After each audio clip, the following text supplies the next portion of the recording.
On to race number 2. Again, it's for the Class 5 gallopers, but 1,400 metres and onto the turf. For this race, we've got horses 1 to 4, all on the class drop. All Times Grateful has his second start at 1,400 metres. Fortunate Runner's a 1,400 metre winner.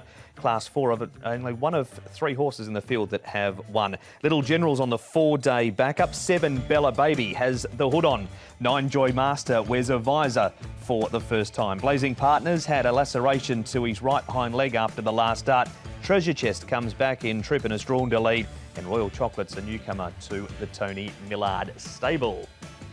Mimi wins, Tom, just the one horse which has been up at Chungpa. Yeah, and the speed in this race predicted to be just fair, good to slow, and there's not really a clear and obvious leader here. Maybe it's left up to a Red Brick Fighter who did lead 2 runs ago, but he has to come across from gate number 14. Treasure Chest potentially the alternate leader in the race because he has led in the past like he did last time out and 4 runs ago. Royal Chocolate should be handy. He jumps from a new stable of Tony Millard. Mimi wins a little awkward for him. Maybe they try and press on with Mimi wins out of gate number 9 to try and drop in and get some cover, maybe sit one off. Galaxy Emperor Shanghai Rusky on the next line, but no clear obvious leader.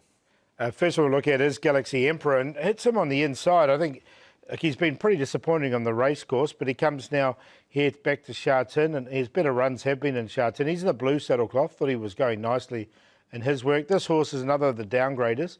Yes, we can. And he seems to be on the pickup as well. He's got a good draw of Zach Purton aboard, so a couple of ticks there. Benno Jung stable's in good form as well. And the third one we're going to have a look at here is Shanghai Rusky. He was placed second at 50 odd to 1 last start. First time he's shown any form. But if you look at his work here, he's quite keen. He's just going away from his partner horse, so maybe he's improved. And if you don't remember that run, Tom, here is the replay where he did run second at big odds, having just his second start for Michael Cheng this day. Yeah, it was a much improved effort from him. He had the trail, he fought on well. He was just beaten over the final stages. Kwai Chung Brothers, who you can see next to him at this point on the rail, was able to get along there and win. He was caught wide in a recent barrier trial, but I thought he did keep on okay. That was a 6th placing in a trial behind Double Take, who has, of course, since come out and won. So it was a better run from him. I'd probably want to see him do it again, though. Yeah, look, he looks a little bit more improved on the training track as well. He's got a good draw, and he's also got that big claim. So I found a spot for him on a minor line. What about these two, Paul? Solly Billion coming off a 4th in this race, and Mimi wins, who hasn't been with John Moore all that long. He hasn't, and he did show some improvement here, didn't he? Well, Mimi wins, so maybe he's on the improved, but he's got barrier 9 to deal with. So that was just a little question mark. And Solar Billion's got barrier 10 when he had 1. I thought he had every chance in this race. This is probably his best run as well. So, look, I know he's fighting for his career, but I didn't get either of them in. No, not interested in Solar Billion. He was 1 pace there. He's a 17 or 16 start made, and he battled away fairly. And Mimi wins, trail battled on. He got galloped on in that race, but happy to give both in the swerve. And we've had a stable change, Tom, with Royal Chocolate. He's a long-standing maiden, a 26-start maiden, but he's joined Tony Millard. Here's his trial. Yes, so he is a long-standing maiden, and he ran 4th in this trial. He kept on all right there with Karis Teaton on board. Karis rides come race day. They've taken the tongue tie off. Was formerly with Chris So, last lined up on the 22nd of April on the turf at Happy Valley over 1,200 metres, stepping up to 1,400 metres. I think there's a bit of interest about him. Yeah, I quite like him. I'm going to take a chance with him. I know Tony Millard's pretty good with these second-hand horses.